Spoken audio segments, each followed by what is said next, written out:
Let's talk positions. Today's position is the 6 litre bucket. Now, there are many ways you can shoot the 6 litre bucket. I guess as shooters, we have to develop a process that's catered for us. Now, I'll do a video on process for you guys and girls later, explaining what I mean by process. But suffice to say, in every shooting sport that I've ever been involved with or looked at, the top end of guys have a process that they adhere to and follow. A process that's catered to them, strictly for them, for their body type, their size, their weight, how tall they are, how short they are, okay? And they follow that process pretty rigorously.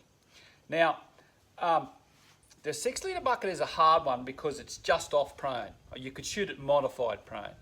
The easiest way to shoot this, I guess, for a lot of us is to just simply sit on your bum. And I see that a lot. I see that a lot with newer shooters. Sitting on your bum, I have a couple of problems with. It's slower to get into and then twice as slow to get out of. So if you've got to come, say, off the ladder or off the 44-gallon drum down to on your bum, shoot, then you've got to sort of get yourself out of this position, and you see a lot of people doing these ones. I very quickly learnt, righto, what's the quickest way to do this sport? And like I've said before in other videos, I basically sum it up like this. You're either prone, modified kneeling, modified standing. To me, that's it. There's basically 6 positions to get into. I also very quickly learnt to use my core. I find with a lot of these props, the tires are a strange one because to me they feel alive. A lot of props don't put weight on. Okay, don't have any of your body weight on the prop. Disturb your gun the least amount that you can, okay? So what I mean by that is, I can set that gun up there and it is quite happy to sit there. As a shooter, what I try and do is use my core, get behind my gun and don't disturb it. Disturb it as least amount as you can, all right? I have this hand, it's got a place to go. It's either on my first thumb shelf or quite often on my second. If I'm a bit squashed up like I'm gonna be now, it'll normally be back here on my first thumb rest. Get in position, find my target, get on glass, run the bolt, break the shot. I find in this position, which is kneeling, I don't think you can see my knees, which is proper just kneeling, I can get into this position quick, find everything, break the shot, and get out of position quick. To me, that's the key, to be able to get into a position quick, find your target, break the shot, get out of position quickly. For me, that's the key.